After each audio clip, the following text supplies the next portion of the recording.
And we are live.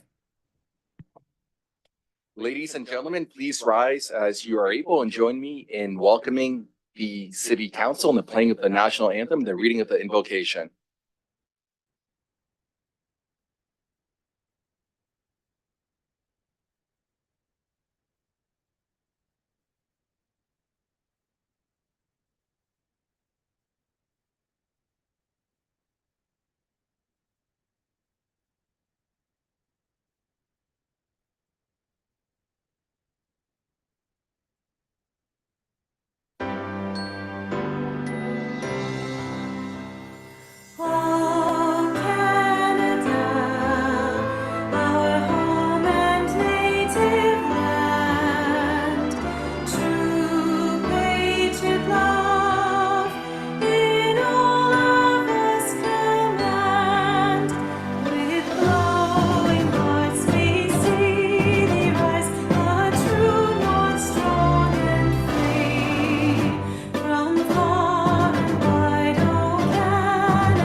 Good evening. Welcome to the March City Council meeting.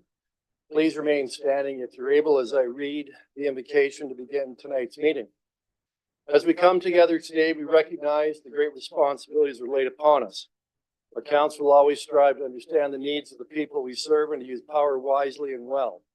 Our purpose is to establish and maintain a city of prosperity and righteousness, where freedom prevails and where justice rules. We acknowledge the rich history of this land, which includes the Anishinaabe and Haudenosaunee peoples. Today, there are many First Nations, Métis, and Inuit peoples who live or work in the city.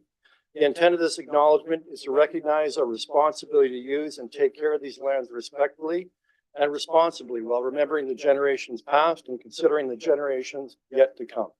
We respect and seek to continue and promote the long-standing relationships with this area's First Nations, the Six Nations, the Grand River First Nation, and the Mississaugas of the Credit First Nation, and the Indigenous peoples who reside within the city of Brantford. Let us also not forget those who've served our community and who are no longer with us, so we can continue to do the work that we must in their memory. Please be seated. Mr.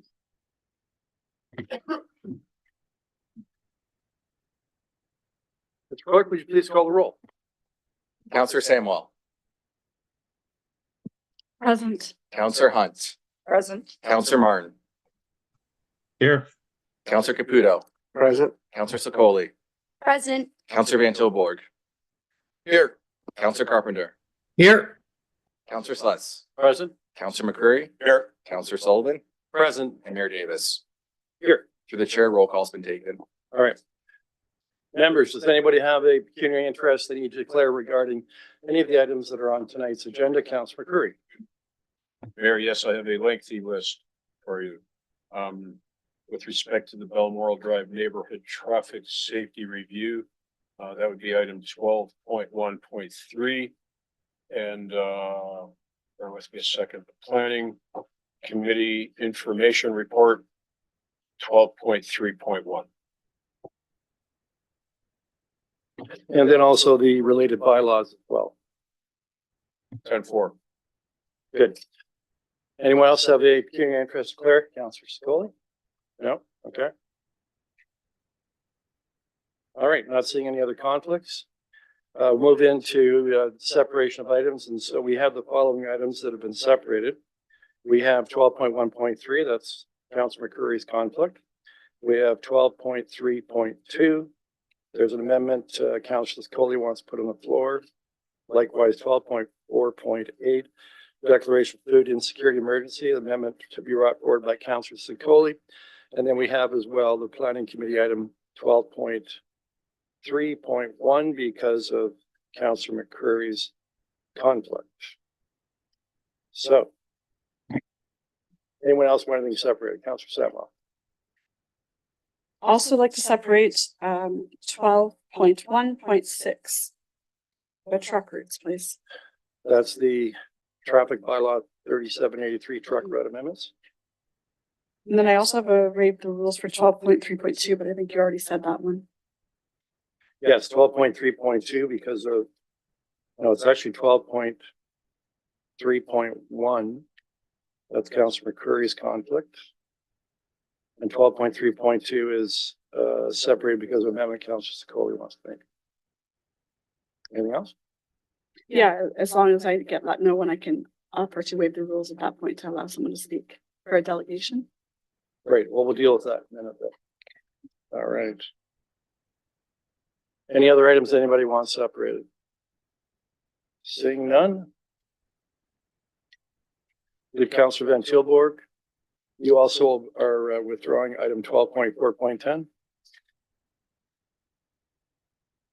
That's a nod. That's a nod. That's a yes. Okay, so we're not separating that. We're just not going to deal with that. That's withdrawn. So who has the motion? Councilor Celeste, you have the motion to approve the items that have not been separated. So moved, Mr. Mayor. Who's your seconder? Counselor Caputo. All right. So Mr. Clerk, could you please read the title of the items that we are approving under this resolution?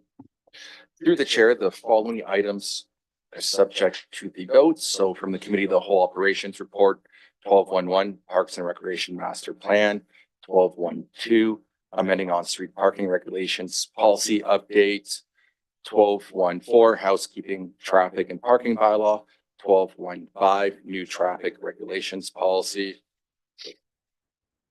12.1.7 Brantford Airport Board, 12.1.8 2024 annual summer report for the city of Brantford drinking water system, 12.1.9 wastewater operations annual reports, from the Social Services Committee report, 12.2.1 Live Well Brantford Grant annual reports, from the Committee of the Whole Planning and Administration report, 12.4.1 amendments to the downtown and Gray Fields community improvement plans, 12.4.2 animal control request for extension, 12.4.3 non-competitive procurement corporate insurance policy, 12.4.4 decommissioning of art at Brantford Area Sports Hall of Recognition, 12.4.5 recommendations for Grant War Memorial, 12.4.6 Economic Development, Tourism and Cultural Initiatives Advisory Committee Report, 12.4.7 Sport Tourism Strategy, 12.4.9 Purchasing Policy Review and Update,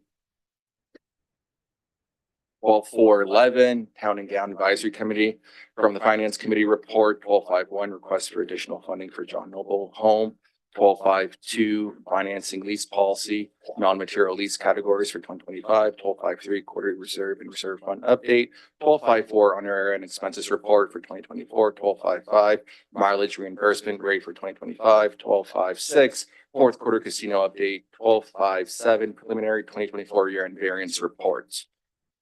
That is it.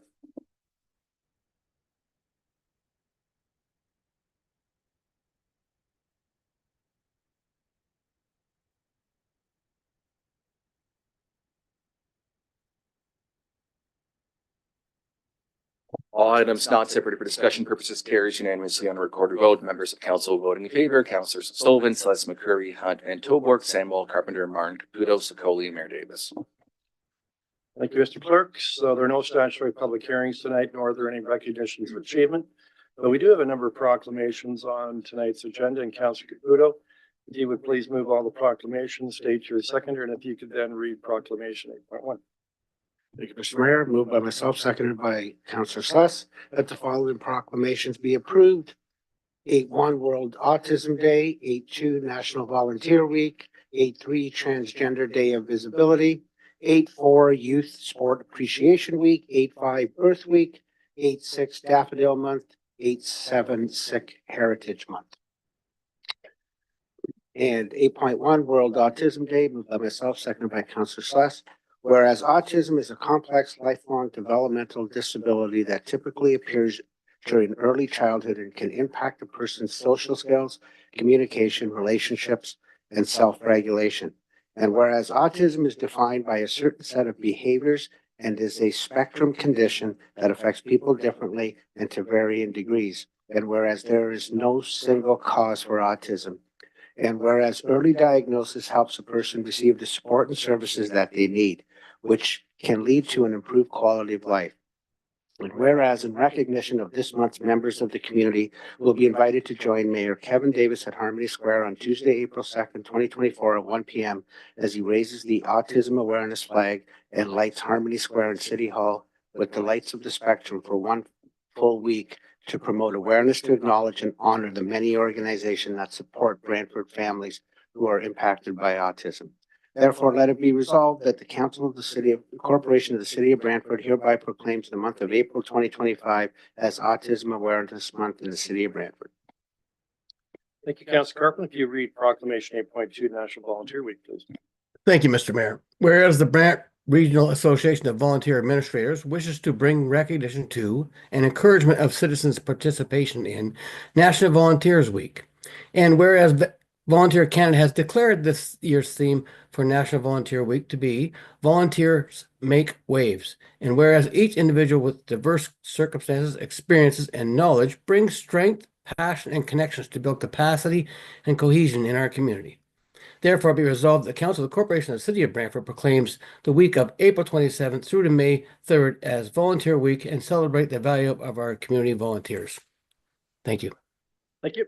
Councilor Hunt, if you'd read Proclamation 8.3.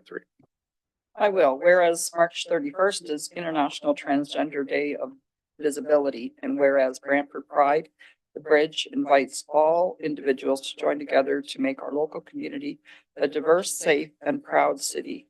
And whereas inclusiveness is embraced by the community to support the physical, mental, spiritual, and social well-being of all its members, including the two-spirit, transgender, and gender diverse community. And whereas there is a need to recognize that a community is made up of many diverse and unique groups, and that equality means a better life for all. And whereas the two-spirit, transgender, and gender diverse community would like to annually celebrate Transgender Day of Visibility, and they and their allies strive to create a healthy and safe environment now and in the future. Now therefore be it resolved that the Council of the City of Brantford hereby proclaims March 31st, 2025 as Transgender Day of Visibility 2025 in the City of Brantford. Thank you, Councilor Sullivan. If you'd read Proclamation 8.4, please. Absolutely. Whereas the Brantford Sports Council is an organization that promotes the development and delivery of youth sports in our community, advocates for local sports organization, and promotes sports tourism, a community partnership dedicated to the betterment of sports in Brantford. And whereas the Brantford Sports Council works to build quality community sport, recreation, and physical activity with our youth sports groups and our collaborative relationships, a collaboration of 22 youth sport organizations that work cooperatively to providing a collective voice for the ongoing development, education, and promotion of the benefits of the sport in our community. And whereas thousands of children are registered annually in a variety of youth sport programming in the City of Brantford each year, and whereas the youth sport organizations are supported by community residents who volunteer countless hours of their time in support of youth sport development in our city, and whereas the sport community in the City of Brantford remains positive, vibrant, and excited about the future of sport, and the focus remains on the future and building strong grassroots programs for all that participate while developing the social and physical skills throughout their sports journey. And whereas in recognition of the week, a number of members and community partners from the sports community joined Mayor Kevin Davis at Harmony Square Friday, April 4th, 2025 at 1 p.m. to raise the flag to promote youth sport in Brantford and to acknowledge and honor the many volunteers that support the sport programming offered in our community. And therefore be it resolved that the Council of the Corporation of the City of Brantford hereby proclaims that April 5th to the 12th, 2025 as Youth Sport Appreciation Week in the City of Brantford. Thank you. Councilor Martin, if you'd read Proclamation 8.6. Daffodil Month. No, Councilor Samuel, if you'd read Proclamation 8.5, please. Yes, I will. Thank you. Whereas the first Earth Day was celebrated in 1970 with the goal of inspiring environmental awareness and encouraging the conservation, protection, and appreciation of our nation's natural resources. And whereas Earth Day is a historical event that takes place around the world on April 22nd every year, and this year will be the 55th anniversary. Whereas Earth Day is now a global event that allows citizens to come together to raise awareness of the importance of protecting the planet and its natural resources and reducing dependence on non-renewable resources. And whereas Earth Day has evolved into a week-long event to provide education, outreach, and beyond one day. And whereas the IPCC's 2018 special report on global warming indicates an urgent need to limit the increase in the global mean surface temperature from pre-industrial levels to 1.5 degrees Celsius. And whereas climate change represents the greatest challenge, the future of humanity and the life support systems to make our world habitable. And whereas the city of Brantford declared a climate emergency in 2019, and whereas the steps we can take to protect and preserve our natural environment through education, partnerships, and positive actions should be encouraged in the city of Brantford. And whereas we, in honor of Earth Week, and to demonstrate commitment to the protection of our environment, the city of Brantford will be hosting the annual Clean Brantford litter pickup event on April 25th to the 26th.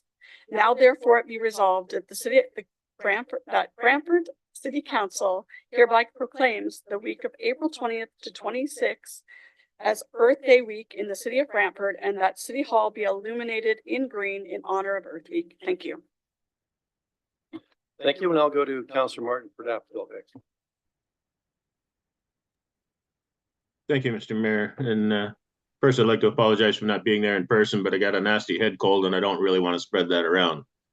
But Daffodil Month, whereas people in our community have been directly affected by cancer and share a strong bond with others who experiences this disease, and whereas the Canadian Cancer Society is proud to be a champion and voice for Canadians who care about cancer and is committed to uniting and inspiring Canadians to take control of cancer. And whereas through Daffodil Month, funds are raised to invest in research that will change the future of cancer and support system that makes life better for those affected by cancer. And whereas many of Canadian Cancer Society volunteers in the city of Brantford and local donors are part of a collective of people united by the same goals, helping people live longer and improve the lives and experiences of those affected by cancer. And whereas the daffodil is a symbol of strength, courage, and life for those living with cancer, and for local people who rally around by donating proudly, wearing a daffodil pin, buying a digital daffodil in honor of or memory of a loved one, or volunteering. And now therefore be it resolved that the Council of the Corporation of the City of Brantford does hereby proclaim April 25th as Daffodil Month in the City of Brantford. And just to comment, there's a number of people around the council table that are living with cancer and have their cancer in remission. Thank you, Councillor Martin. We have an additional item, Sikh Heritage Month. Councillor Sikoli, if you would read that proclamation 8.7. Will do. Whereas Sikhism is a religion founded in the Punjab region of South Asia by Guru Nanak Sahib Ji, who laid the foundation for a distinct and unique monotheistic faith based on the principles of equality, freedom, and justice for all humanity.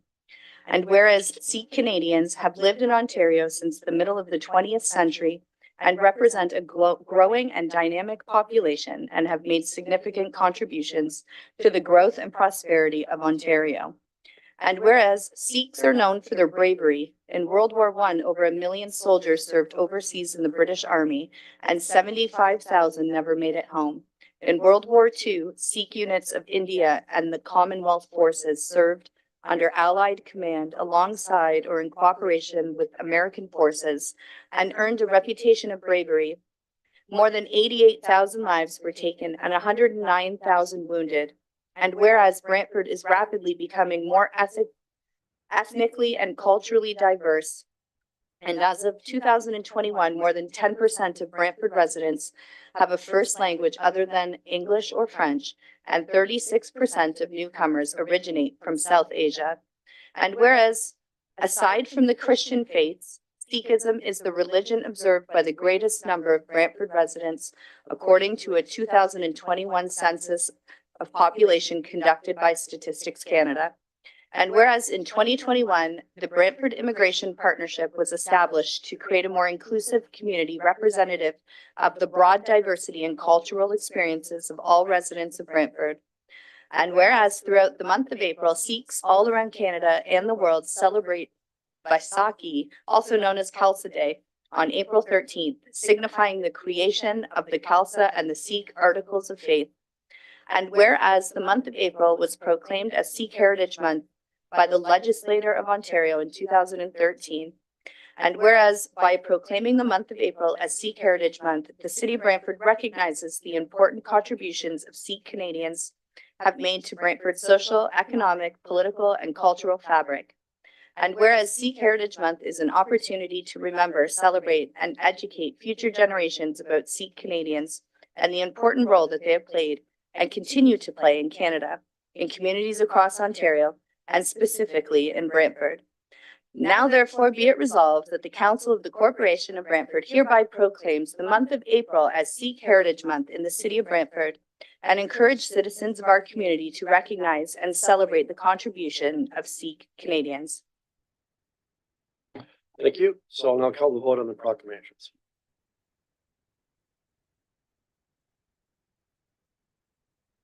The approval of all proclamations carries unanimously on recorded vote of 11-0. Members of council voting in favor: Councilors Sullivan, Celeste, McCurry, Hunt, and Tilborg, Samuel, Carpenter, Martin, Caputo, Sicoli, and Mayor Davis. All right, so we'll move into presentations / delegations. We have one registered delegation this evening, and I believe Councillor Samuel would like to bring a waiver motion to allow for presentation regarding 12.3.2 as a draft plan of subdivision. Councillor Samuel will deal with that waiver motion after we hear from the first delegation. So before I call up the first delegate, I have to read the rules set out in our procedural rules, and they are as follows regarding delegations that come before us. They are as set forth in the city's procedural bylaw, and they are as follows. No person shall display any sign, banner, or placard in the meeting room other than materials that, in the opinion of the chair, are legitimate audiovisual aids necessary in connection with any presentation to be made to council. All persons present shall use polite and respectful language and shall refrain from the use of any language or the making of any gesture that is disrespectful or offensive. All persons addressing council shall speak only on the subject in debate and shall not speak in any other subject. Fourthly, no person shall applaud participants in debate or engage in conversation or behavior that may disrupt the proceedings of the meeting. So we'll move then to our first delegate, who is Heather George from the Woodland Cultural Center. And she's here to speak to item 13.1, the Woodland Cultural Center Campaign Contribution Resolution. So Heather, as you know, you have up to 10 minutes to make your presentation inclusive of questions, unless the committee should decide at some point to extend that time period. So you should please start by pushing the button, identify yourself, and then you'll have the 10 minutes. Thank you very much. So Sego Siwa Gwego, Heather Niungat, Skaniga Haga, Niwago and Joden. My name is Heather George. I've introduced myself in the Kanigeha or Mohawk language. And I'm the executive director for Woodland Cultural Center, a role that I have been in for just over 2 years now. I'm very grateful to all of you for making the time in your very busy schedules to hear this presentation. Without further ado, I'll get going, and I'm really looking forward to your questions at the end. For over 50 years, Woodland Cultural Center has served as a hub of creativity and community building for both Indigenous peoples and our allies and neighbors in Brantford, Grant, and the surrounding area. Our capital campaign that I present to you today, the title of our campaign is in the Gayakono or Cayuga language, Tuatwinoto Tuakaso'o, which means we celebrate our stories.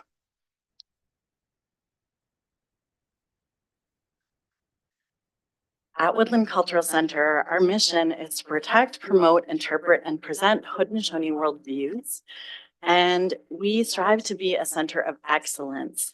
We welcome many visitors from around the world to our organization every year. And currently, we provide services to the community from a retrofitted 1954 residential school building at the site of the Mohawk Institute. Most of you are probably more familiar with the 1903 building, which is the large brick building at our site. But the gray building just off to the side of that is where we have our museum and galleries. And unfortunately, it has gone through many renovations and retrofits, but is well past its lifespan. We have between 35 and 55,000 items in our collection, depending on if you count each individual archaeological piece. And we're one of the largest facilities of our kind in Canada. We do, in fact, have individual pieces of corn in our archaeology collection, which is really cool, but it's a lot to count all of it. Our annual operating budget is about 2.8 million, which supports 24 full-time staff, as well as many contract and grant-based staff.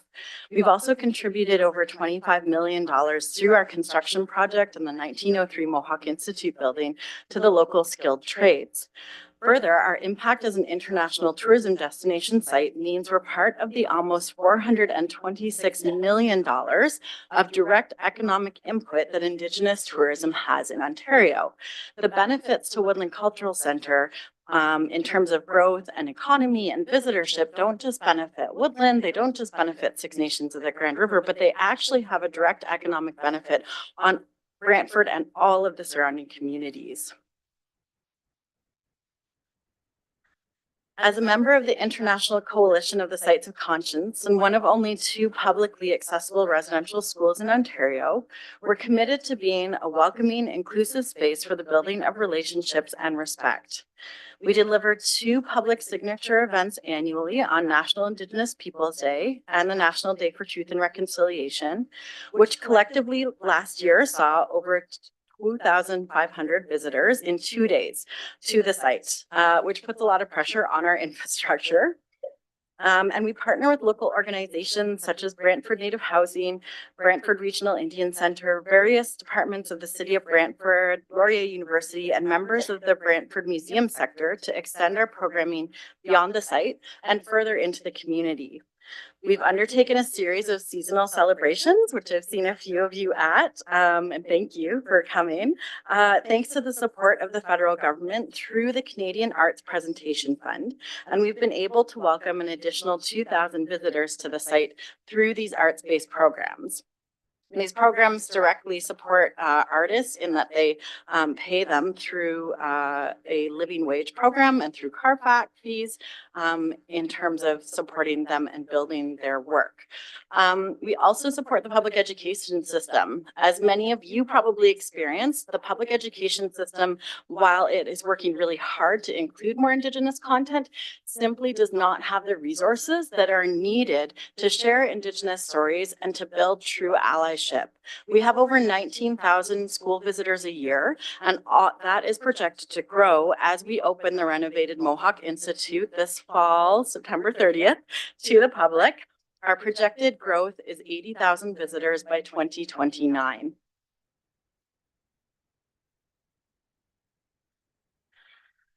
Our campaign goal, based on similar projects such as the Canadian Canoe Museum in Peterborough, which I hope all of you make the time to go and see, it's quite beautiful and something that Brantford is very deserving of, is to raise $65 million.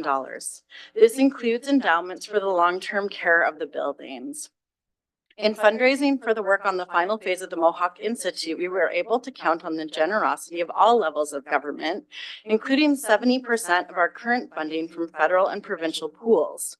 A similar approach with the new cultural center would see us raising $20 million locally.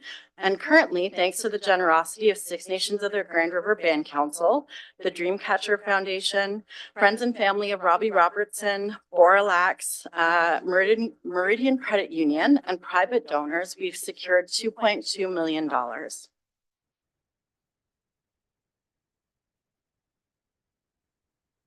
Our new space is a place to share and celebrate stories, to gather and enjoy one another's company, to learn and build civic pride and compassion for our friends and neighbors, and support a vibrant and thriving tourism and arts economy.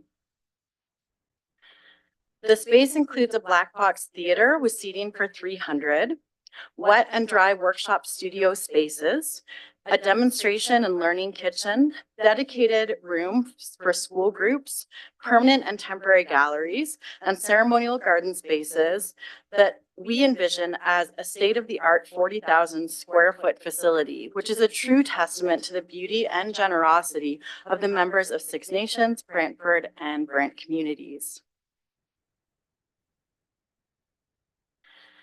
We're requesting that the City of Brantford match the support from Six Nations of the Grand River Council and commit $1 million over 4 years to the capital campaign and help us to build a space for all of us to share and celebrate our stories. I will say, unfortunately, we were notified today that we can't share this film with all of you, but I encourage you to look up Continuance from Gahawi Dance Theater. You're probably all familiar with the work of Santi Smith. This was a performance that was put on through Grand Accent Theater at our site, and which we will be bringing back to the site in May of 2026. It's incredibly beautiful and moving. It involves digitally mapping the front of the Mohawk Institute and dance performances. More information can be found in our case for support in page 75 of your package and on our Woodland Cultural Center website. And I can't wait to invite all of you out to Woodland, out to the refurbished Mohawk Institute, and to see the work that we continue to do at our site. I hope to see all of you in the near future, and I hope that I can count on your support for the building of a new cultural center at Woodland. Thank you. Thank you, Heather. I think we might have a couple of questions for you, starting with Councillor Sicoli. Yes, thank you. Hi, Heather. Thank you so much for coming. I'm wondering if you can speak to the artifacts that you will have presented there. There's quite a number of them, obviously 35 to 55,000 artifacts. Can you speak specifically to how these capital improvements will help support future artifact recovery efforts, and how we'll be able to, present more and more? Yeah, you know where I'm going with it. Thank you so much, Councillor Sicoli. As some of you may be aware, under the Ontario Archaeological Act, archaeologists are required when they do an excavation to care for the collections that they excavate, which often involves relocating them to storage facilities rather than basements or garages. Brantford and Brant County have a very rich history in the archaeological evidence, especially of the Attawandaron or Neutral Nations. Currently, we house 3 archaeological collections, and we don't have a lot of space to bring in more.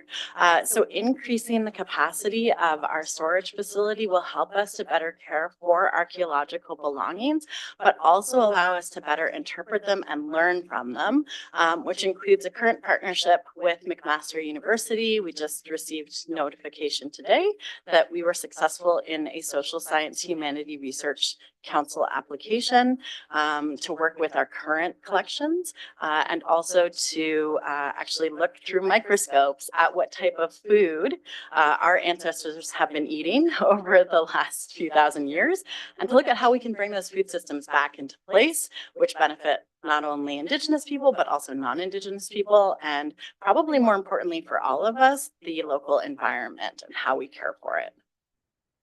We're down about 10 minutes. Does anybody want to make a motion to extend? Counselor Samuel, what's the time period? Another 10 minutes if we need it. Seconder, Counselor Secoli. I'll call the vote on that.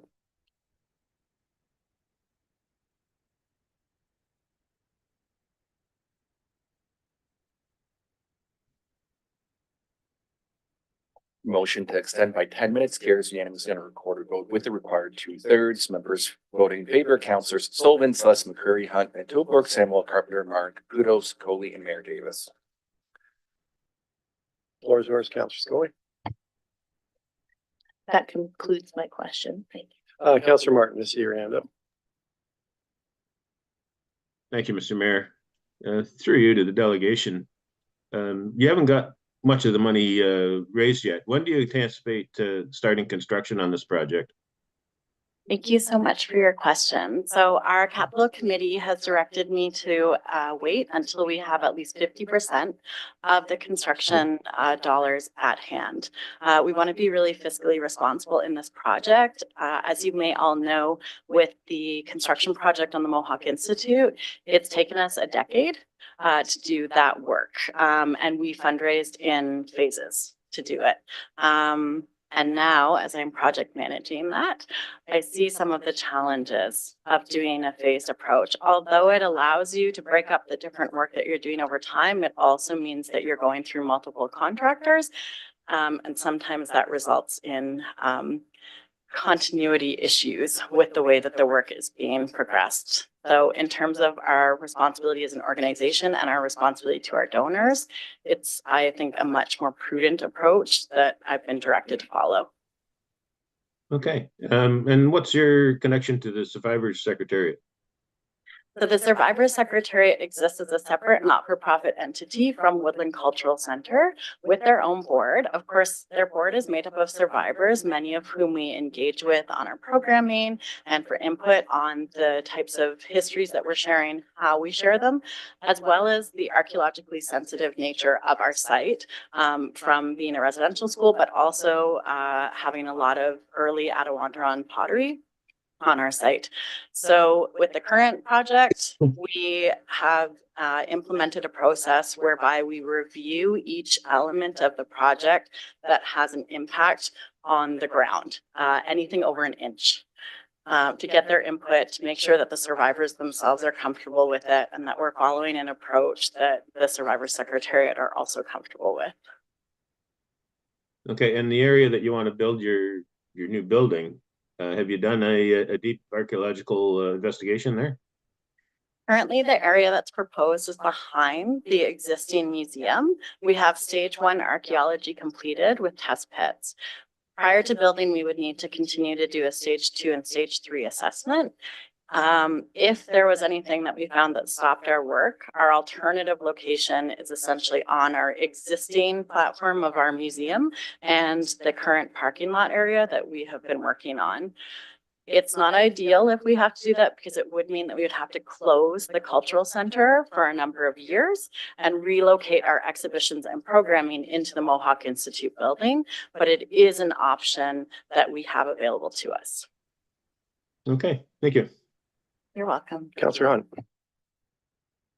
Hi, Heather, and thanks for coming. I was able to go through the center last September. I was there for the National Day of Truth and Reconciliation. The current center, so you've got 35,000 artifacts. Approximately how many of them are you able to display at any given time now? Thank you so much for that question. Like many museums and galleries, unfortunately, we're only displaying about 10% of our collection. That is common in the, across the industry, but there are really great models of open storage. For example, at University of Victoria Museum of Anthropology, where you can create a storage facility that more people can actually view the collection and work with the collection and learn from it, even if you don't have it in an exhibition. So that is my hope and my focus for our design, is that it will incorporate that type of storage. Okay, and I think during your presentation, you said that the renovated Mohawk Institute is expected to be open this year. Yes. I know that there was a lot of interest in going through it. And unfortunately, I was not able, but I saw the lineup of people that were there to be able to tour it. And so that's certainly going to be a celebration to have that open. So congratulations on that, but thank you. Thank you so much. Councilor McCurry. Mayor, thank you very much. Welcome. I couldn't tell from the drawings. Could you explain to what degree you're going to have some outdoor education space? So we have one primary outdoor education Yeah. space, which is in the center of the design, centered around a ceremonial fire space. In addition to that, we still have access to another about 7 acres that we manage on our site, beyond the total, it's about 30 acres between the 3 sites. So that's our primary focus, which will include bringing back Indigenous plant species. Currently on our site, we do have a lot of narrowleaf plantain, which is a medicine plant. You can all harvest it as well. But it is something that we can already do education with, but we want to increase that because of course our site, because it was the residential school, was farmed. It went through a lot of different uses. So bringing back some of those plantains will help us to do more of that. So you're going to be exploring the entire 10,000-year history? I hope so. Certainly in terms of the archaeology. And everything up into the present. And we already get to do that a bit through the archaeology. I hope that you all come out for Doors Open for Brantford because we are one of the sites. And we will actually be working with McMaster University with fantastic microscopes to look at some of that history through the collection that we currently have. And the neighborhood was the origin of agriculture in southern Ontario, was it not? We might have to have a bit of a debate with the Princess Point area in Hamilton, which also is supposedly the origin of corn culture. So it probably depends on your definition of agriculture in the area, but I can look into it. It'd be ironic if you discovered artifacts underneath your building site that you then could display in your building.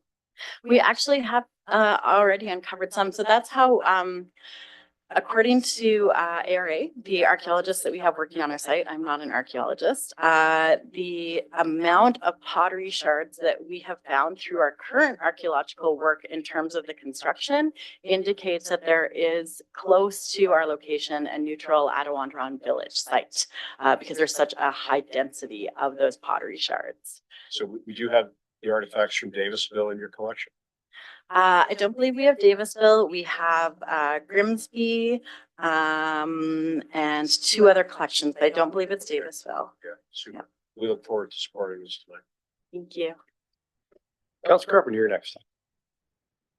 Thank you, Mr. Mayor. Thank you for the work you're doing. Are you going to be asking for grants from the federal and provincial government too?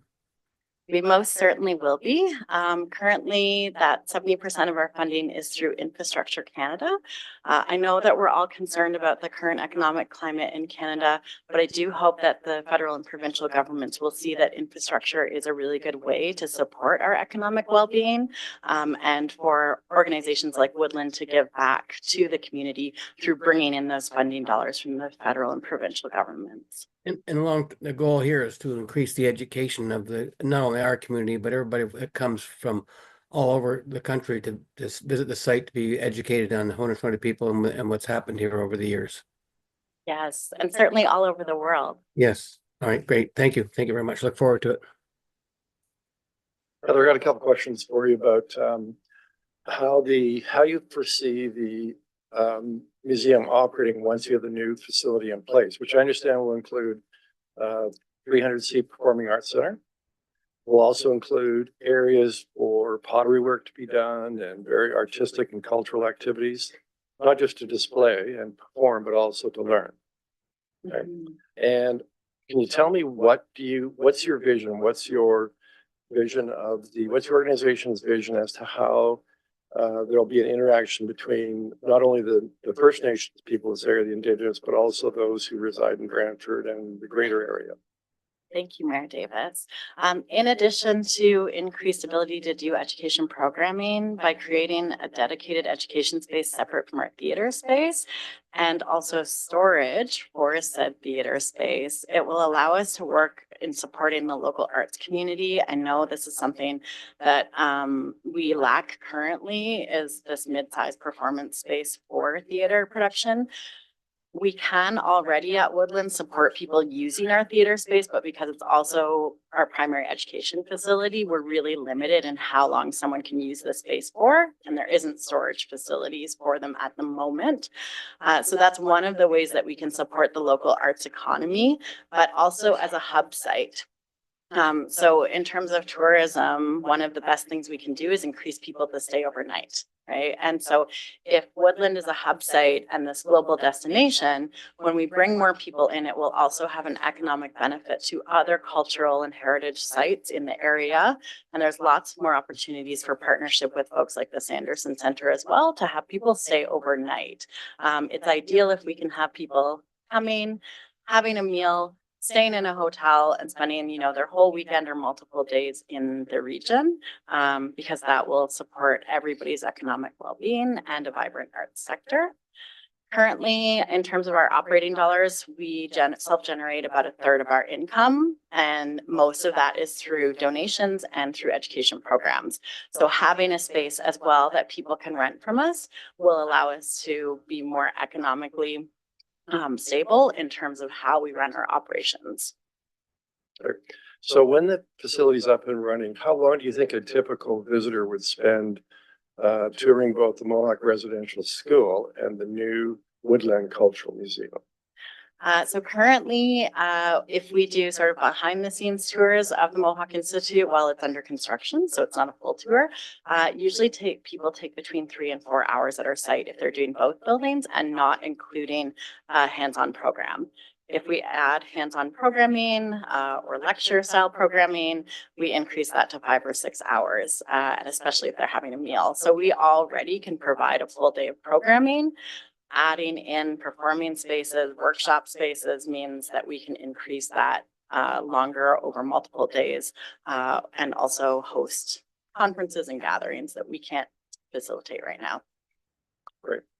Councilor Curry, you say another question? Yes, thank you, Mayor. Is there an opportunity to resurrect the Longhouse? Do you mean the Longhouse that was at Ganada? Yes, so we have a replica longhouse on site right now, but it's of a contemporary longhouse. I do think, to be honest, we're better off to partnership with Kayanase and create that bridge in terms of the longhouse that they're building. Not to say that there isn't an opportunity to do that, but if Kayanase already has a functioning longhouse and they're doing ecological restoration work, it's probably just better to see it as a partner site for us. Super, thank you for that. You're welcome. Councilor Martin. Thank you, Mr. Mayor. Are you aware the Mohawk Granite site just down the street, we're planning a museum district for that? I am aware, and I'm very excited about that. And do you think that would create synergies with your project as well for attracting tourists to our city? I do think it would. I think there's a really important opportunity for us to do those partnerships. I mean, we already have some of those between the local Brantford museums in terms of how we promote ourselves and how we think about programming. But I do think we can really expand that. And I also think that will really help to support more folks in the downtown core. So that has all those ripple effects in terms of benefits because they need restaurants to go to. They want to go grab a coffee. So they're coming and seeing our sites. They're going offsite, grabbing a lunch, going to one of these sites in the afternoon, creating a full day, maybe even a full weekend and going to the Sanderson Center in the evening and staying overnight. So it creates sort of a hub and spoke model. Okay, thank you. Great. I want to thank you very much. Heather will deal with this fairly shortly. The resolution to support the $1 million in funding over, if it's 4 years with funds coming from the casino fund. So if you'd like, you can stay and hopefully the next half hour we'll be dealing with it. Thank you so much. All right, Councilor Samuel, I understand that you would like to bring a motion to waive the rules to hear from a delegation in respect to one of the planning matters from the planning committee that did not register prior to 9 this morning. So the floor is yours for your resolution. Thank you. And so just before I read the the waive the rules. I just wanted to just touch on the fact that this is a citizen, their family lives directly against the development. They weren't able to speak at the planning committee meeting due to when it's held. And I just feel that it's very important that they have the opportunity to say their thoughts on the development. And I'm hoping that everybody will support that tonight. And my seconder for the waive the rules will be Councillor Van Tilburg. And so it goes as this. That section 15.6.2 DI number 1 of the City of Brantford Municipal Code be waived to add a delegate past 9 a.m. deadline. Anything else in support? No, I think that's good. I mean, I think that supporting citizens getting the opportunity to speak is always in order. So thank you. All right, so I will express some concern. And I'll say this to those that want to speak. I understand that, and generally we try to bend over backwards to do that. But we also have to deal with rules that are laid down upon us by the courts and also the Ontario legislature. And when it comes to planning matters, one of the basic concepts of procedural fairness that the rules provide for us is that we have, first of all, a planning hearing. The property owner or the developer builder, they go first, then members of the public go second. You hear from staff, and then it's critical in that process to ensure procedural fairness that the builder or owner then gets the opportunity to respond to the concerns that are expressed by staff or members of the public. And the problem when you hear from somebody at the last minute at council is that the proponent, the owner or builder, they don't have an opportunity to respond to the concerns of residents expressed. So it creates a real problem of procedural unfairness that the courts and the Ontario legislature has told us that we're not supposed to do. So that's my concern, that by doing this, we put the owner builders, those who brought this application, at a very serious procedural disadvantage, which the courts and the Ontario legislature have directed us not to do. So, however, we can still do it. So I will, with reluctance, vote against your resolution on that basis. So with that, I'll call Councillor McCurry. Mayor, is it within your ability to rule it out of order? No, I don't think it's out of order. I think it's open to any member to bring at any time a motion to waive the rules, and I think it's entirely appropriate. I may have looked at it differently if the proponents had filed an application before 9 o'clock, so we could have had the proponent builder here to respond to the concerns. Anyway, so with that, Councillor Van Tilburg. I'd just like to have it clarified that it was a report and it wasn't a statutory hearing for this. It was actually an amendment. They'd had a hearing in previous. Yeah, we followed And the it was- statutory and it was public hearing done. process. And that it was done in the mornings, and that's not always available for people. Yeah, I agree Just that's a problem with our procedure. Yeah. Okay, with that, I'll call the vote.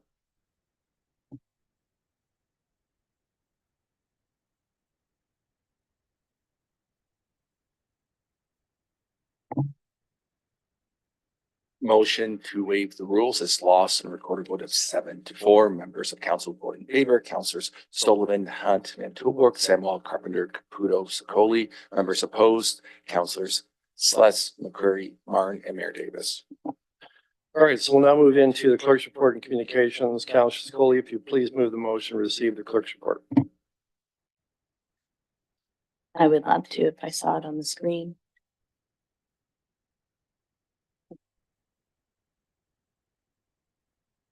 Oh, I found it. At the clerk's report on communication for March 2025 be received. Any discussion? Seeing none, I'll call the vote.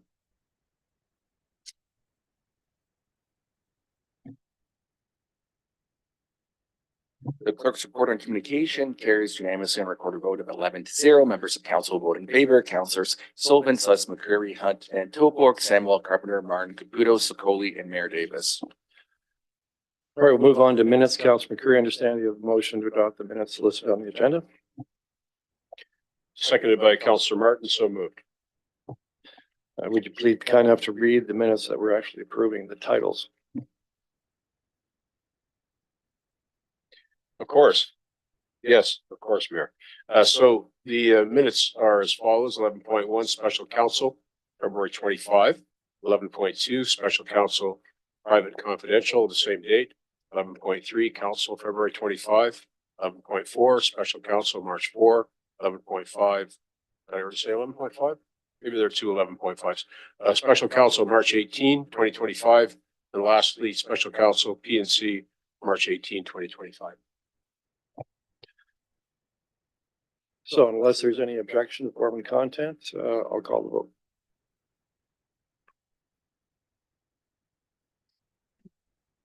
The approval of the minutes carries unanimously on a recorded vote of 11-0. Members of council vote in favor. Councillor Sullivan, Sluss, McCreary, Hunt, Van Toborg, Samuel, Carpenter, Martin, Caputo, Sokoli, and Mayor Davis. All right, if there are no objections from council, I suggest we bring forward item 13.1, which is the urgent matter, the Woodland Cultural Center campaign contribution request. And I believe Councilor Carpenter, you have the motion. If you would please be kind enough to read it and state your seconder. Thank you, Mr. Mayor. It's moved by myself and seconded by my board mate, Councilor Linda Hunt, that report number 2025-169 regarding the Woodland Cultural Center capital campaign be received, and that the requested contribution of $1 million to the capital campaign be funded in equal installments of $250,000 annually from the 2025-2028 from the Casino Legacy Reserve Fund. And thank you, Mr. Mayor, for putting this on the agenda for me. Thank you. Okay, so the floor is open for discussion. Two speaking opportunities, 4 minutes each.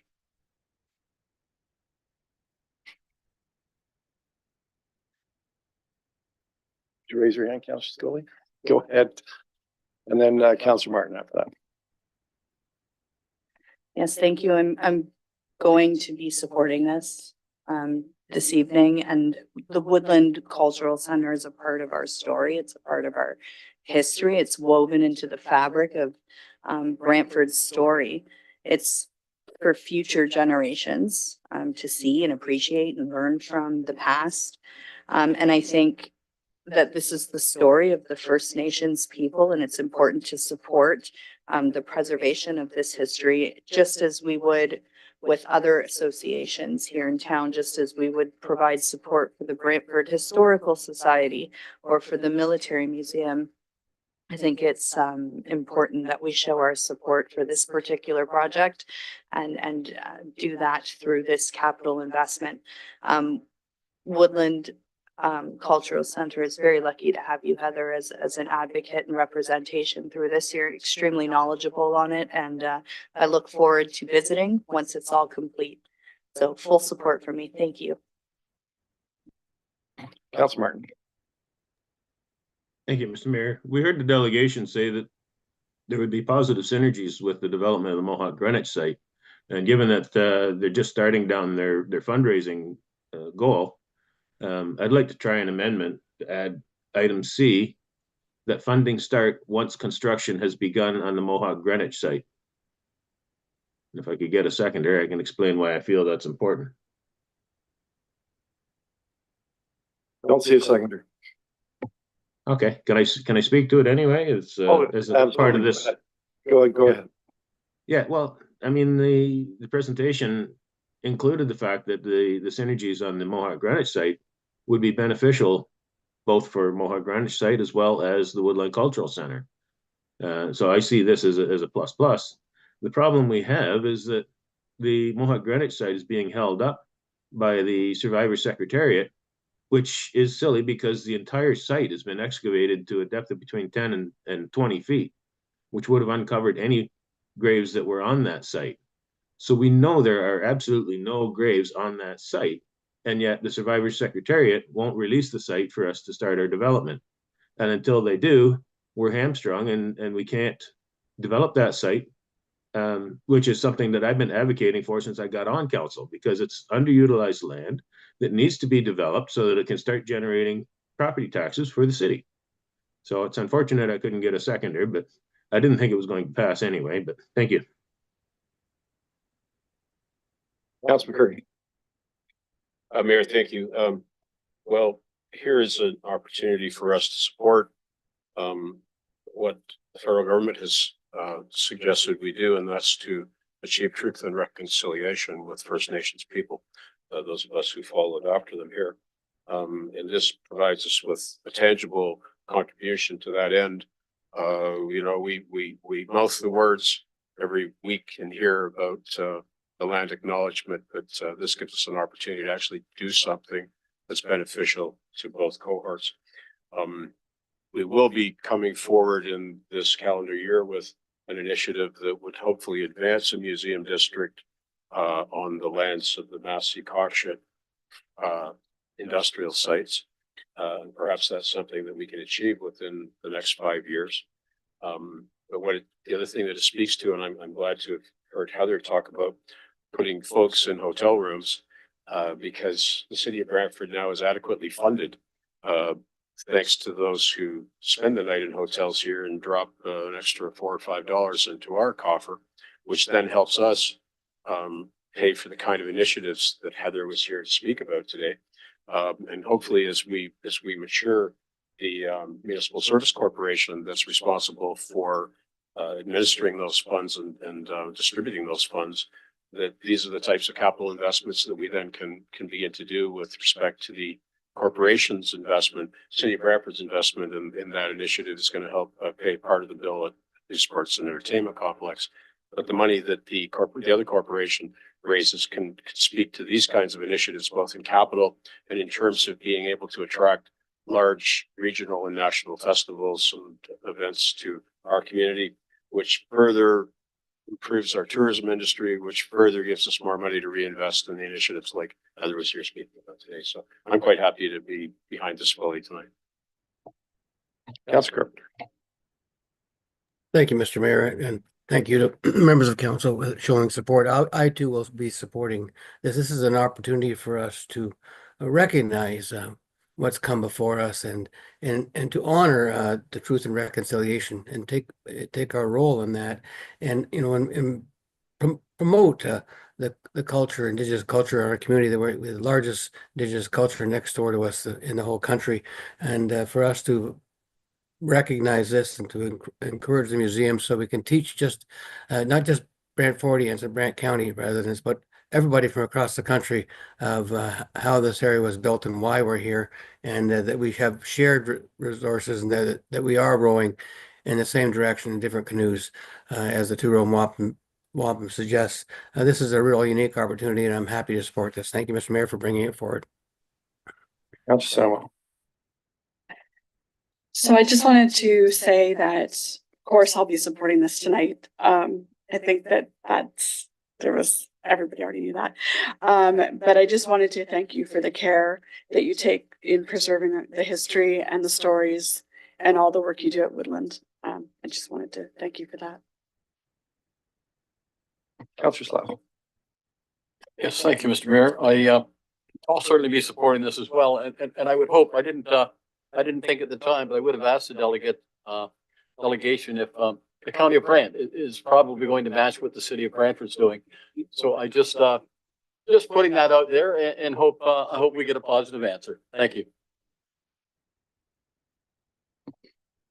Well, I'd like to say a few words about this, since I did ask staff to bring it forward. And this initiative we've been working on now for at least a year. And, for me, I find that it's a very exciting and meaningful resolution and initiative, because, we have in our community this wonderful cultural center museum that celebrates the stories, the history, the culture of the First Nations people, and in particular the Haudenosaunee in Southern Ontario. And if you've ever been there, it's a wonderful museum in terms of what's inside. The exhibits are very informative. They're very entertaining in some ways, and they're very obviously educational. That's why we have so many school students that go through the building. But the problem is that this building was designed as a gymnasium for the old Mohawk Residential School, built in, the same year I was born. So I can tell you it's a very old building. But it's a building that does not fit the quality of the exhibit and the people that work inside the building. They can't present the exhibit as well as they can in a modern museum building, but also it doesn't work very well in terms of fostering cultural and artistic activities, that certainly this new building will. And having seen and spent a lot of time at the Woodland Culture Museum inspecting the plans, I think it's a terrific concept. First Nations architectural firm has done the design work and it reflects that.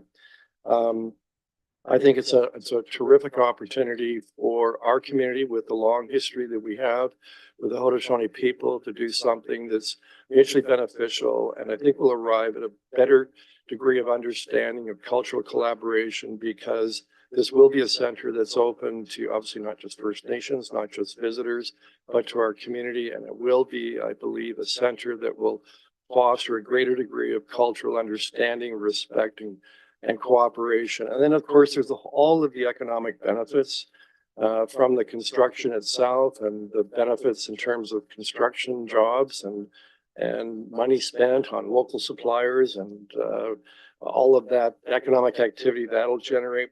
Plus, I have this vision of Brantford becoming one of the must-see areas in Ontario if you like museums. And as Heather told us, you'd spend a day at the Woodland Cultural Center, the Mohawk Residential School. Then maybe next day you can go to the Military Museum, the Bell Homestead, and hopefully the Industrial Heritage Museum just down the street from the Woodland Cultural Center. And as Heather said, taking a performance either at the Woodland Cultural Center or, of course, the Sanderson Center. And it's just, that vision of us becoming a tourism destination, not just provincially, not just nationally, but internationally. And that's what this museum will do and bring to our area. There's so many positive reasons for supporting this. It's manageable in terms of the finances because the monies will be coming through the casino fund, which is designed to fund projects of exactly this nature. And so with all of that, I'm very pleased to be able to help in bringing this forward, to be able to help the committee that's raising funds, and to see it come before this council with, I'm hoping, unanimous support. And also matching the Six Nations donation, I think that's important. It demonstrates that we are working together collaboratively with the Six Nations elected council to preserve the very rich and varied and fascinating history of the Haudenosaunee people. So, Councillor Curry, second speaking opportunity. Mayor, I would make the appropriate to introduce an amendment seeking a seconder to encourage the county of Brant to match our donation. I think I'm going to rule that one out of order. It doesn't relate to our business. We'll let them make their decision as they best see fit. So with that, don't see any other speakers. I'm going to call the vote.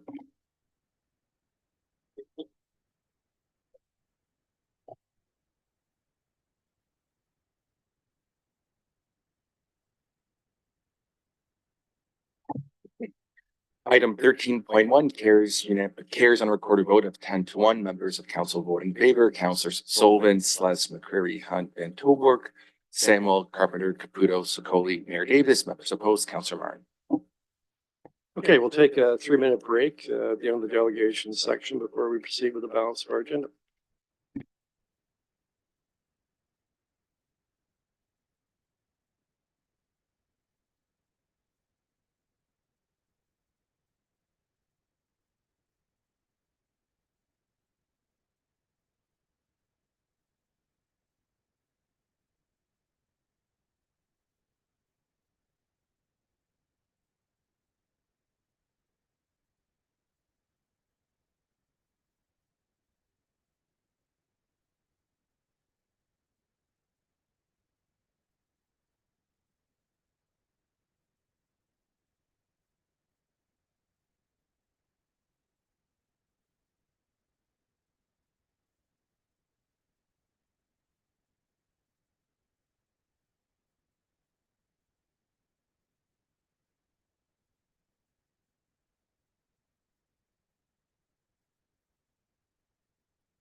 Okay, we'll reconvene. Councilman Tilbury, understand you have the motion to place all the separated items on the floor for discussion. Will you please read your resolution? Moved by myself, seconded by Counselor Samuel, that all items in the committee reports, items 12.1 to 12.5, separated for discussion, be approved. Okay, so we'll move to the first item, which is 12.1.3. This is Balmoral Drive Neighborhood Traffic Safety Review. We're dealing with it on a separated basis because of Councilor McCreary's conflict. Is there any discussion before I call the vote? Seeing none, I'll call the vote.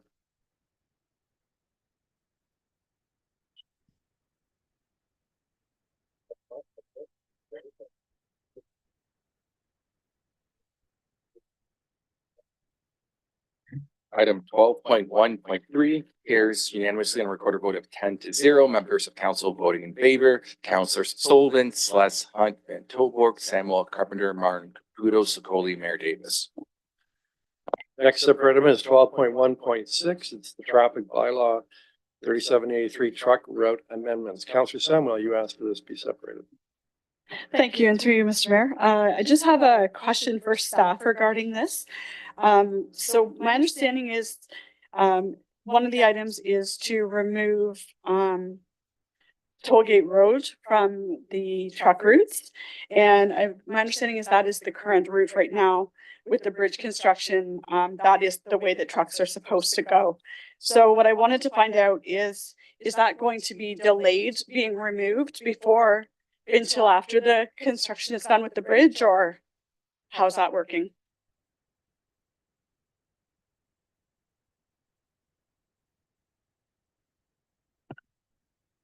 Mark Jacklin, Director of Operational Services.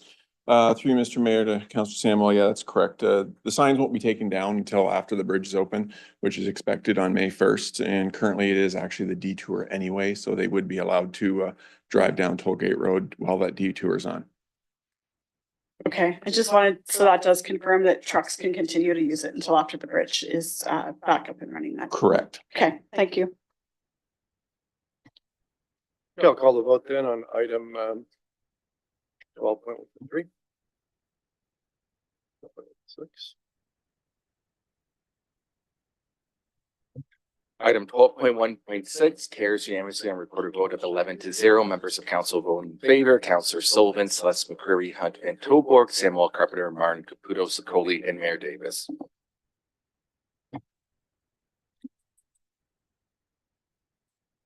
Great. Move on to item 12.3.1 in the planning committee report. Believe Councilor McCreary, you asked for this to be separated because of conflict. As I have a conflict, correct? Yes. Correct. All right, any discussion? Councilor Carpenter. Yes, I didn't get the conflict. I didn't hear the conflict. I heard it was a conflict, but I didn't hear what it was.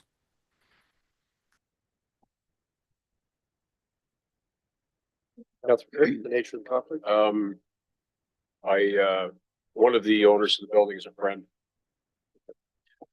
Okay, with that, I'll call the vote.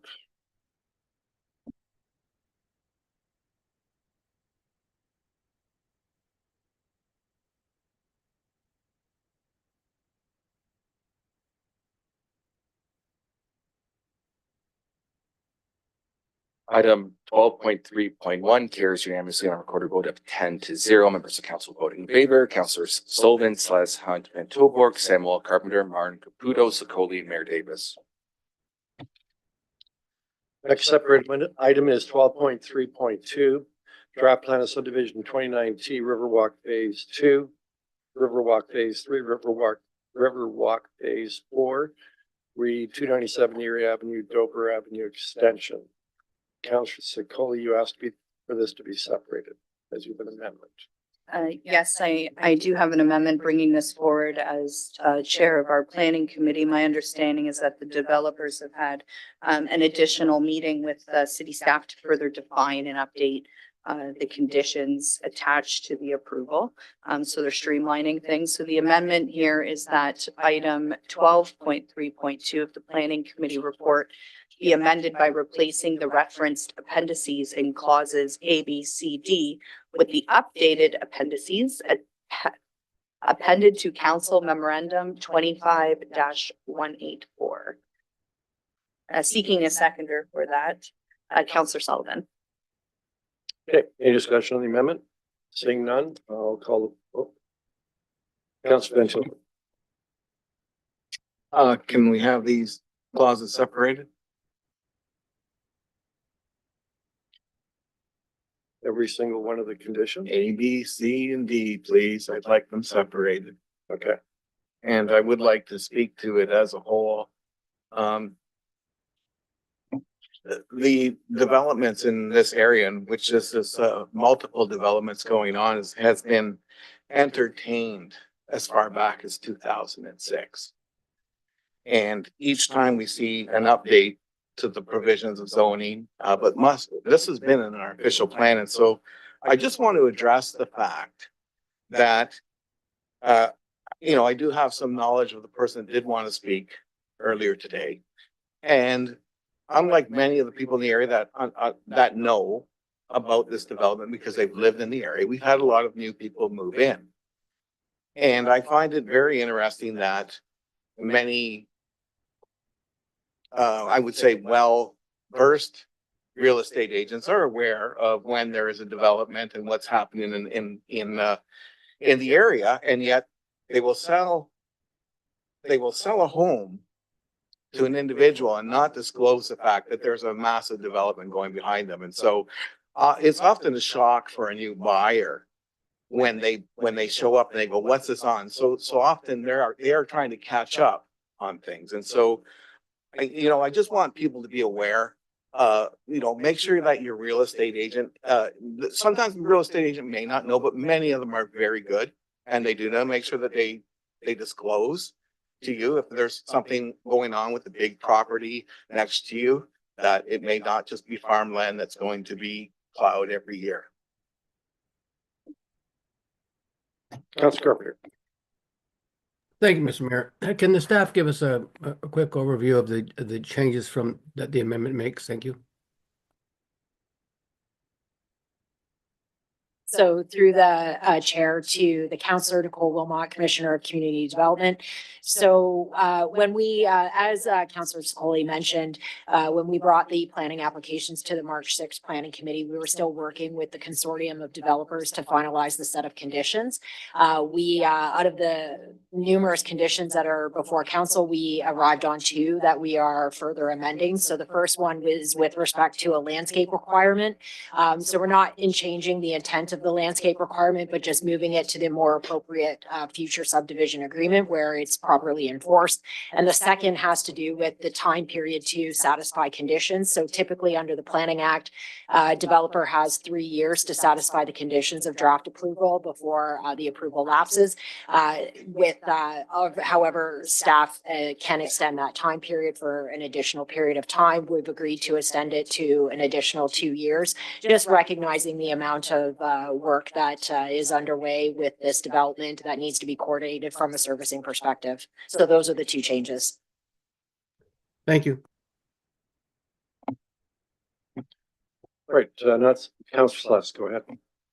Just want to confirm with staff, this is the application that we dealt with at the planning committee where there's 100 and some conditions put on it. Is that right? That is correct. Okay, so this is well conditioned. It's probably the most we've ever had on a single application, is it not? It's a large number of conditions, and I think it reflects the complexity of the project, but also that we're dealing with several developers who are comprehensively working together to bring this several developments to fruition. Thank you.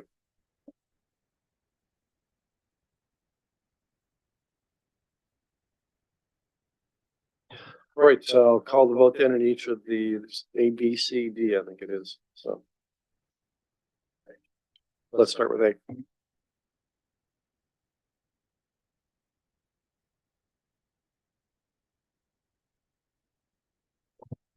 The amendment to clause A carries unanimously, recorded vote of 11-0. Members of council voting in favor: Councillors Sullivan, Sluss, McCreary, Hunt, Van Tilburg, Samuel, Carpenter, Martin, Caputo, Sicoli, Mayor Davis.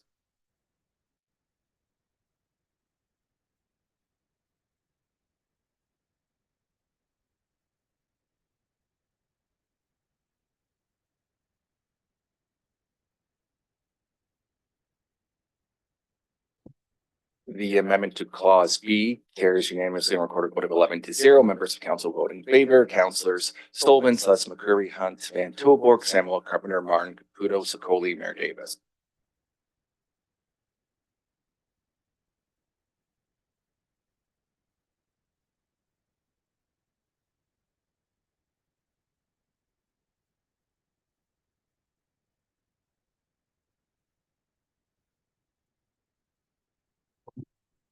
The amendment to clause C carries on recorded vote of 9-2. Members of council voting in favor, councilors Stolben, Sluss, McCreary, Hunt, Carpenter, Martin, Caputo, Sokoli, Mayor Davis. Members opposed, Councilor Van Tilburg and Samuel.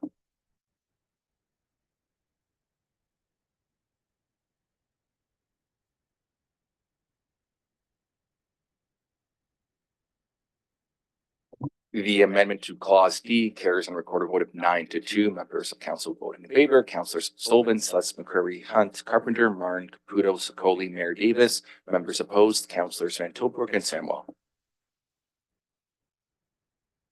All right, so we'll move on to the next separate item, which, as amended then. Take a vote on that.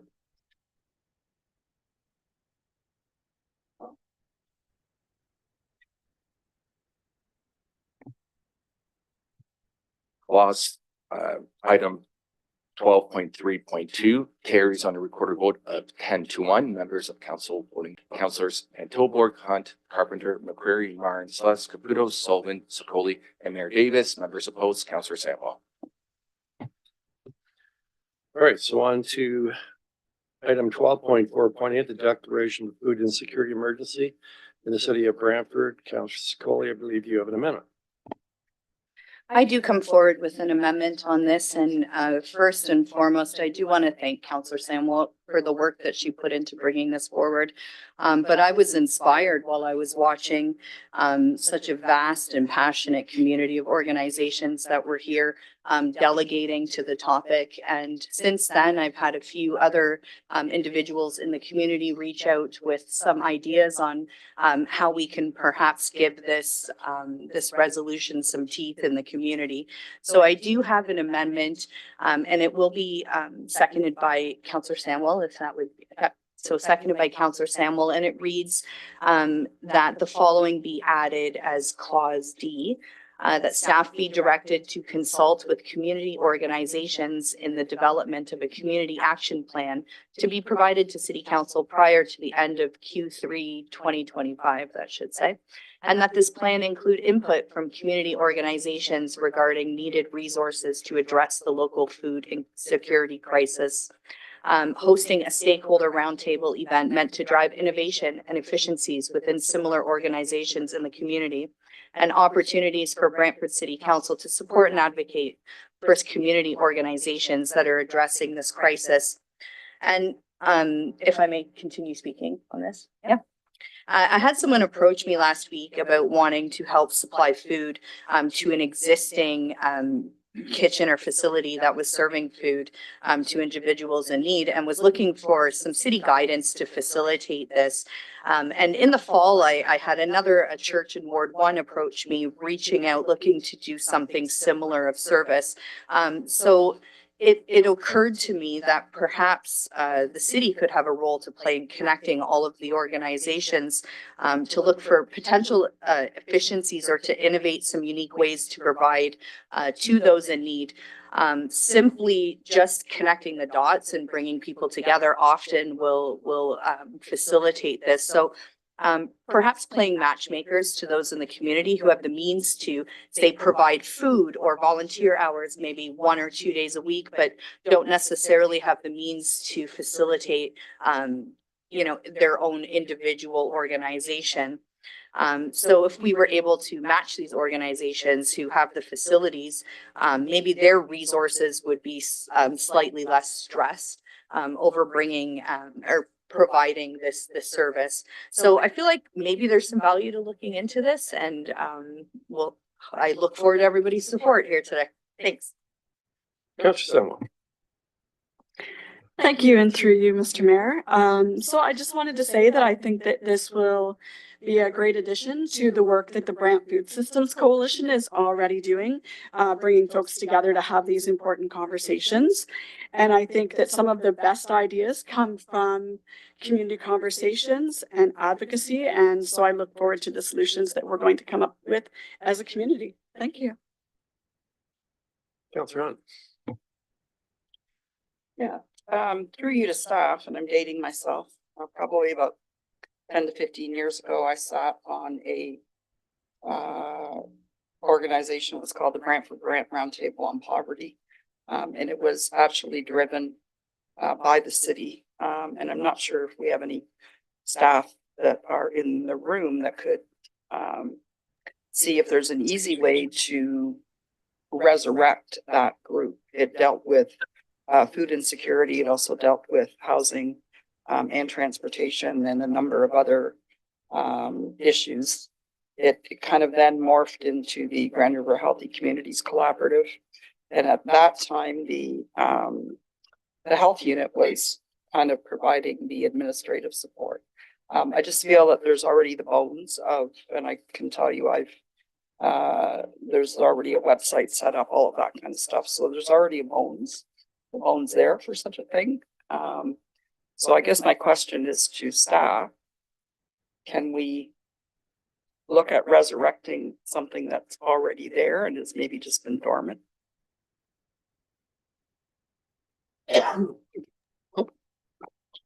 Through your worship, I can't answer the question on the status of that. I do actually have some vague recollection of that group. So we can follow up on that. I think that doesn't probably change the resolution, the amendment here, but we can certainly follow up on that. And if that comes across as an approach that we could use, we could bring that forward. Yeah, I mean, I do know, I can name a number of city staff that were part of that organization that are still with the city. And it was a very good organization. And to Councillor Sicoli's amendment, it did just exactly what you're looking for. It brought together a number of organizations that were dealing with specifically poverty and inequity in services. So I think it would be worth looking into that as part of this. Thank you. Councillor Carpenter. Yes, thank you, Mr. Mayor. Yes, these are welcome additions. Thank you, Councillor Sicoli and Councillor Samuel for bringing them forward and adding them. Anytime we speak for the community and we can help pull the community together in the roundtable stakeholders kind of meeting is always good. One thing that we in Brantford and Brant actually we sort of take for granted. Our organizations work very well together, and we think that's the way it is everywhere. And I've been telling this for quite a while. It's not always that way in other communities. We actually got a pretty good community where people do pull together. You know, the calendar for where food is available, the monthly calendar is an example of that. We have the community pulling together. So adding staff into that for those resources for a roundtable would be very helpful, giving us direction of what's the best way to move forward and how can we solve some of these things collectively. I think these are welcomed amendments. Thank you.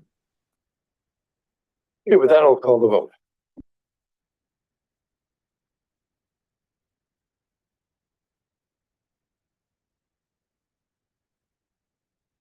The amendment to item 12.4.8 carries unanimously on recorded vote of 11-0. Members of council voting in favor. Councillors Sullivan, Celeste McCreary, Hunt, Van Tilburg, Samuel Carpenter, Martin Caputo, Sicoli, and Mayor Davis. All right, so we have no resolutions or notices of motion. Oh, sorry. As amended.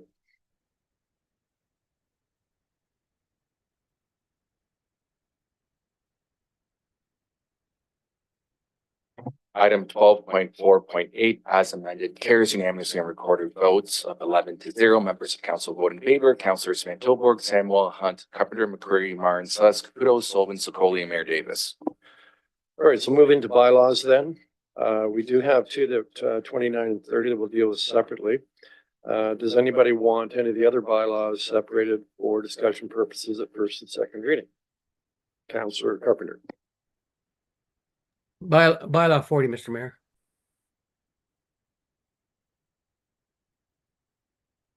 The outdoor sign bylaw, is that correct? Yes. Yeah, okay.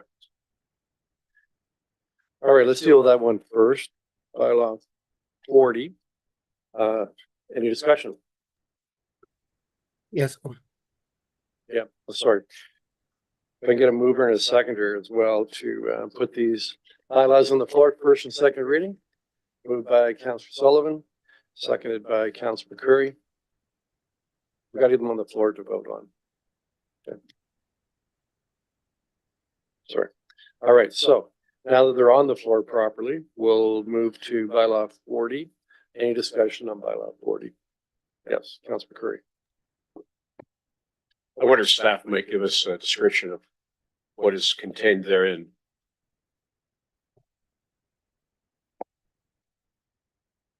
So through the chair to the counselor, so bylaw 40 is relating to the report that was brought forward at the cow cycle with respect to murals. So what we're doing is updating this policy to include a renewed definition of murals that will allow staff to allow for more flexibility in terms of public art, but still having the ability to regulate what is produced through a mural.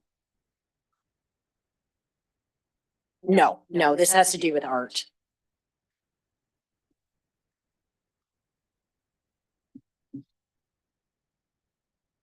All right, I'll call the vote on bylaw 40.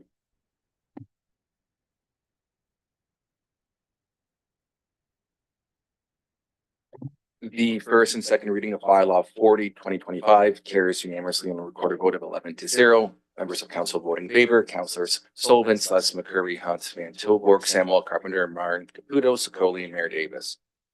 All right, we're now going to deal with bylaws 29 and 30. Bylaw 29 is to amend parking bylaw 14488. And bylaw 30 is to amend traffic bylaw 3783, being a bylaw to regulate traffic, again, because of Councilor McCurry's conflict. Any discussion on those two? Seeing none, I'll call the vote.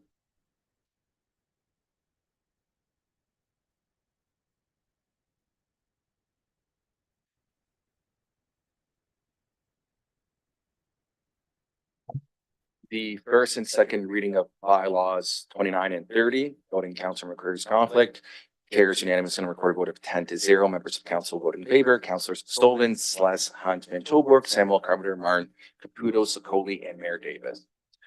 Okay, we're now going to deal with bylaws 26 through to 41 minus 29, 30, and 40. But of course, before we take the vote, I'll have Councilor McCurry, if you'd read the title, please, of all the bylaws we're about to vote on. Mayor, did you wish the bylaws read, Yes, not just the titles? as we see, as they're, including the preamble, yes.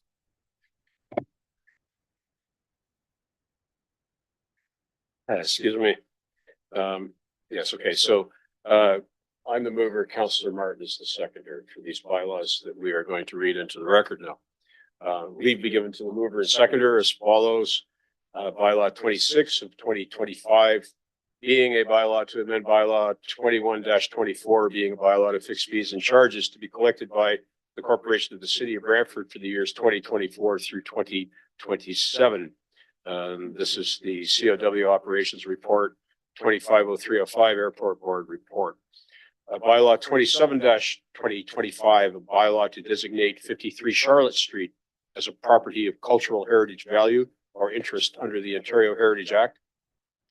Bylaw 28, 2025, a bylaw to amend bylaw 70-2010, being a bylaw to adopt various city of Brantford policies and to create a corporate policy manual by amending Public Works Policy 21, amending on-street parking regulations.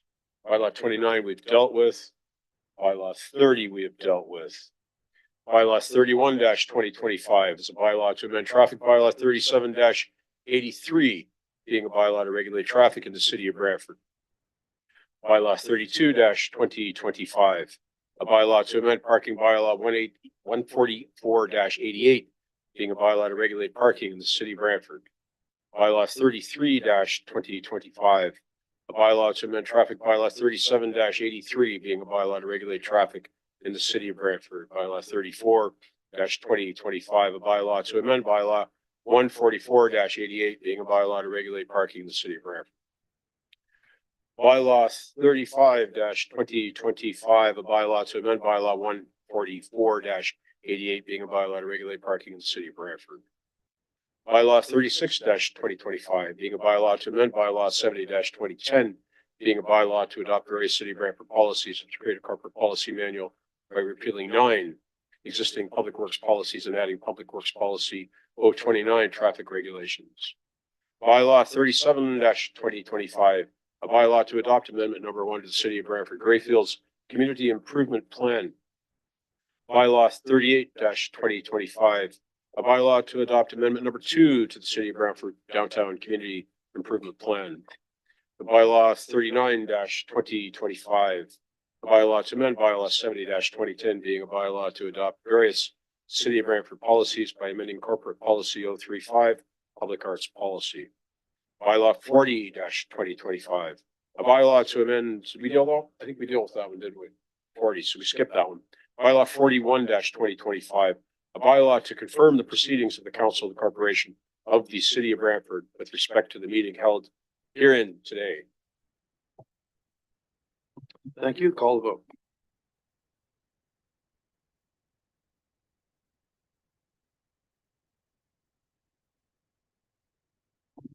The first and second reading of all bylaws not separated for discussion purposes carries unanimously on a recorded vote of 11-0. Members of council voting in favor: Councilors Sullivan, Sluss, McCreary, Hunt, Van Tilburg, Samuel, Carpenter, Martin, Caputo, Sicoli, and Mayor Davis.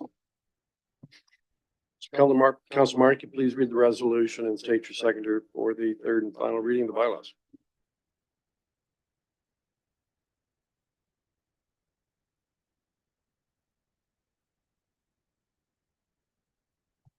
You're muted, Council Martin.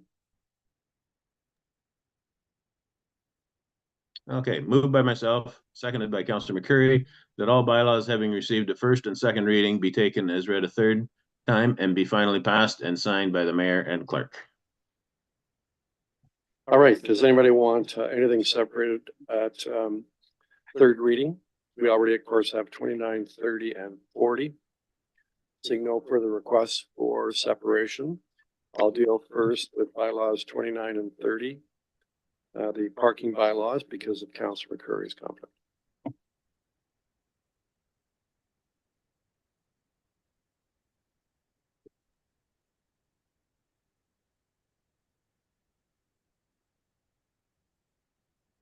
The third and final reading of bylaws 29 and 30, noting Councillor McCreary's conflict, carries unanimously and recorded vote of 10-0. Members of council voting in favor: Councillors Sullivan, Sluss, Hunt, Van Tilburg, Samuel, Carpenter, Martin, Caputo, Sicoli, and Mayor Davis.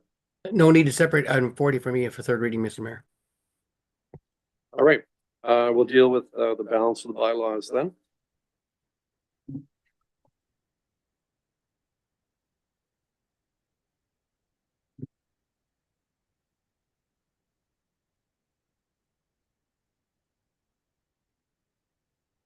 The third and final reading of all bylaws not separated for discussion purposes carries unanimously and recorded vote of 11-0. Members of council vote in favor: Councillors Van Tilburg, Samuel, Hunt, Carpenter, McCreary, Martin, Sluss, Caputo, Sullivan, Sicoli, and Mayor Davis.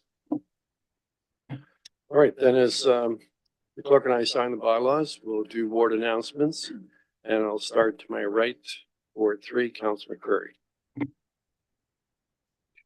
Mayor, thank you. Well, of paramount importance to people living in the riding of Brantford, Brant Six Nations, and people across the country who are in the midst of a federal election.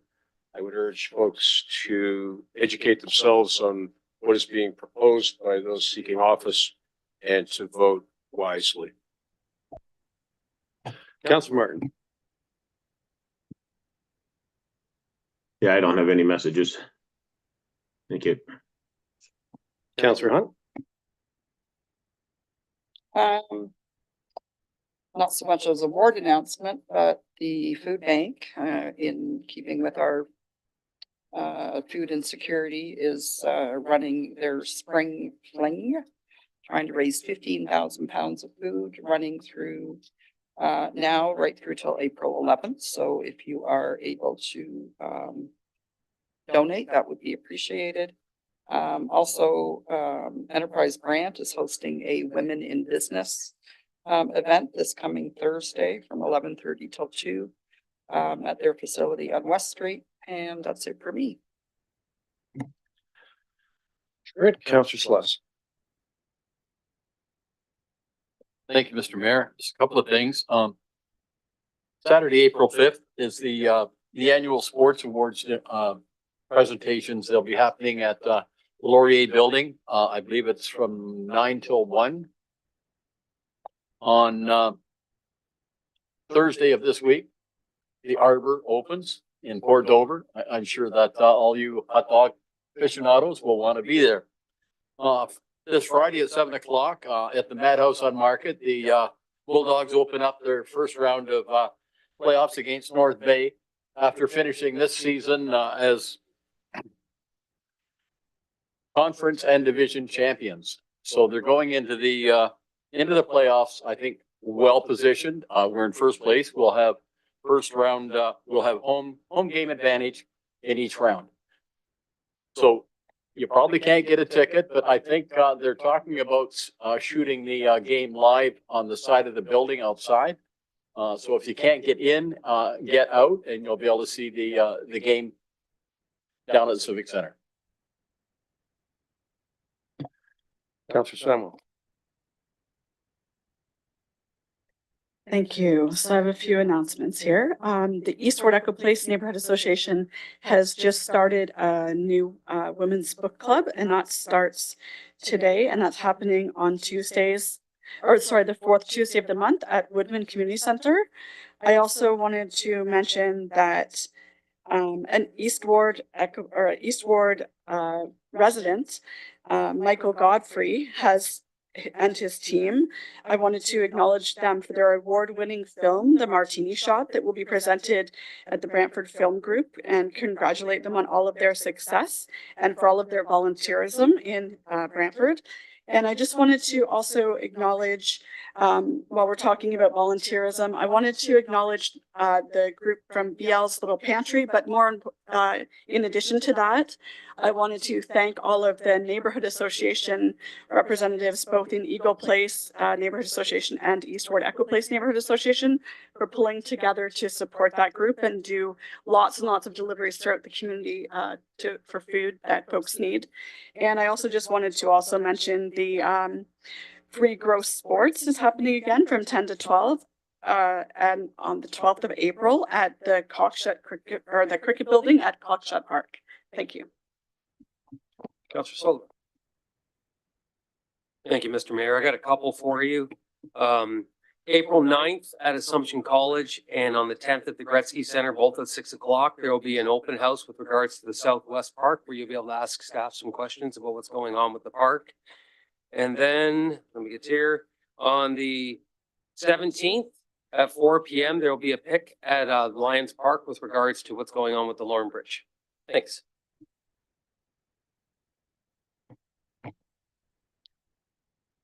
Councillor Schooley.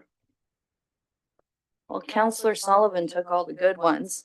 But do come out on April 9th and 10th. We're seeking community input there for the naming of the Southwest Sports Park and Community Center. That'll be a very exciting event. April 25 and 26, we're having an Earth Day cleanup, so stay tuned for some postings from the neighborhood associations to see what is going to be planned out in the Ward 1 community. On April 27th, we're having a community tree plant, the Dobney tree plant out there. So if you're interested in participating in that, do reach out. And then on April 28th, we're having our federal election. So make sure you get out and vote. That's all for me. Councillor Carpenter. Thank you, Mr. Mayor. I'd like to remind everybody out there that the spring weather is upon us. The kids are taking their bicycles out of the storage and getting the bicycles inflated, tires inflated and chains oiled, and they'll be out riding their bicycles and they'll be excited. So to the drivers out there, be extra careful. Watch out for the kids riding their bikes, especially during school, going to school and coming back from school and on the weekends. So just be careful, slow down a little bit. The fair weather is here, and the children are going to be out enjoying the weather on their bikes, so just be careful. Drive slower. Thank you. Councillor Caputo. Thank you, Mr. Mayor. Just a couple of things from the Homedale Neighborhood Association. They will be conducting their AGM on April 26th between 10 and 12 p.m. at the TB Costain. And also on the Sunday, April 27th, they're going to have their Earth Day cleanup. And if I can, I'd like to encourage all citizens of Brantford, now that snow has disappeared and we start working our way towards spring, to, if everyone can just do a little bit within their own properties to keep Brantford beautiful. And as always, now that the snow has disappeared, cigarette butts are still on the ground, still on the roads. So I please encourage all drivers, all people, keep Brantford clean. And that's all I got. Have a great summer, folks. Former Councilor Utley would be quite pleased to hear you talking about cigarette butts. So, Councilor Van Tilburg. That takes care of the ward announcements, and all the bylaws have been signed, so the March council meeting is adjourned.